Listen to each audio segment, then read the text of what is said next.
Yesus memerintahkan kita orang percaya untuk melakukan mujizat. Kita lihat contoh. Kepada 12 murid di Matius pasal 10 ayat 1, Yesus memanggil mereka dan berikan kuasanya kepada mereka. Untuk apa? Pergi melenyapkan segala penyakit dan segala kelemahan, termasuk mengusir roh jahat. Artinya Bapak Ibu,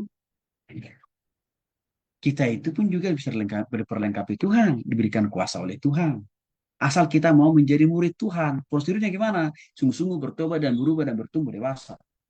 Contoh yang kedua, kepada 72 murid dalam Lukas pasal 10 ayat 1 sampai 9. Kemudian daripada itu Tuhan menunjuk 70 murid yang lain.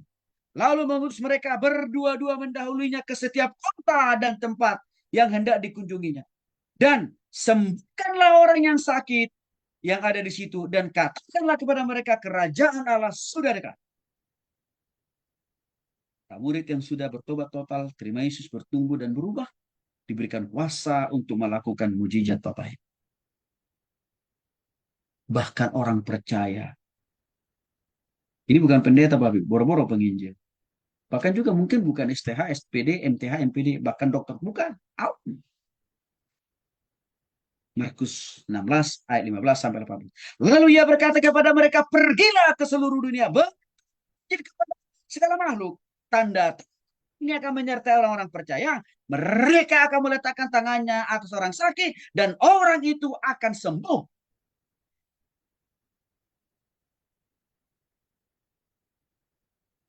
Jadi bukan karena gelar teologi ya. Bukan karena posisi struktural kita di gereja paling tertinggi, paling tersohor.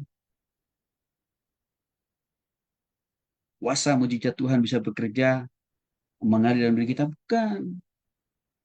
Sungguh-sungguh kita percaya kepada Tuhan.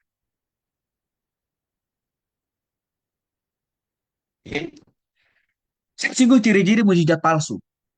Supaya kita tidak tepat terkecoh, terkelabui, bahkan mengikutinya. Satu, mujizat palsu seringkali terjadi dengan memakai ilmu sihir. Contoh, ahli sihir Mesir mengubah tongkat jadi ular. Bisa kan mereka lakukan Bapak Ibu? Tapi waktu tongkat harum muncul langsung menelan ular jadi-jadian yang mereka buat itu. Keluaran pasal 7 ayat 11 sampai 12. Yang kedua, ahli sihir Mesir mengubah air sungai Nil menjadi darah. Bayang itu.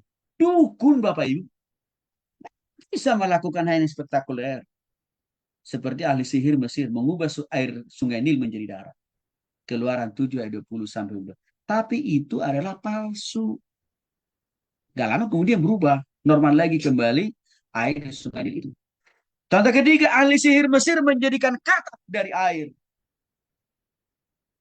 Dicatat dalam keluaran 8 ayat 8 sampai 7. Tapi gak lama kemudian air itu normal kembali. Jadi biasanya kalau yang bersumber dari simbolis itu Bapak Ibu kesementaraan kok.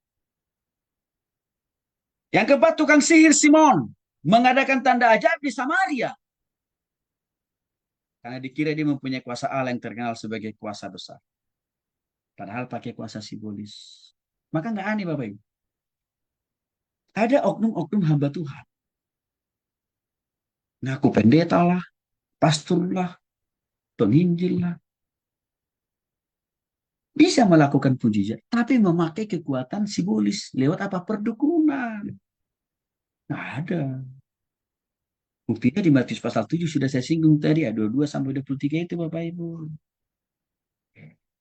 Kisah para Rasul 8 ayat 6 sampai 11 dan kisah para Rasul 13 6 sampai 7. Termasuk kisah para Rasul 19 ayat 9 menjelaskan itu. Ciri yang kedua, mujizat palsu yang dilakukan nabi dan rasul dan Kristus palsu. Nabinya palsu, kenabiannya palsu, kerasulannya palsu, Kristusnya pula palsu. Contoh, Mesias palsu dan nabi palsu akan muncul untuk mengadakan tanda-tanda mujizat dengan kuasa iblis. Tapi ujung daripada mujizat kesembuhan, pemulihan, material kekayaan itu menyesatkan orang itu supaya makin jauh dari Tuhan. Dan ujungnya mereka mempertuhankan simbolis. Matius pasal 24 ayat 24, 2 Tesalonika 2 ayat 9 menjelaskan itu. Kristus palsu. Artinya iblis kan Bapak Ibu. Mempunyai kuasa untuk mengadakan tanda-tanda ajaib dan mujizat. termasuk menyembuhkan orang sakit, memberkati usaha dan bisnis. Tapi itu hanya sifatnya kesementaraan, bahkan ujungnya pembinasaan. Wahyu 13 ayat 13 ayat 11 sampai 13. Nabi Paulus yang ketiga dapat melakukan hal-hal ajaib dicatat dalam Wahyu pasal 16 ayat 13 sampai 14 dan juga Wahyu pasal 19 ayat 20. Bahkan Roh Kudus mengatakan di waktu kemudian, ini kemudian saat ini Bapak Ibu, ada orang murtad lalu mengikuti roh-roh penyesat dan ajaran-ajaran setan. 1 Timotius 4 ayat 1. Dan ini sedang terjadi hari-hari. Orang-orang yang murtad itu sebenarnya sedang disesatkan oleh si iblis Bapak Ibu. Dan mereka kadang-kadang menganggap keputusannya itu yang terbaik, yang terindah, termanis, wah, dan terbanggakan. Kan itu yang dilakukan oleh dunia setan dan ya bangkai nama itu kan Bapak Ibu. Dan beberapa yang lain. Itu sudah Tuhan ingatkan lebih dari 2 tahun yang lalu.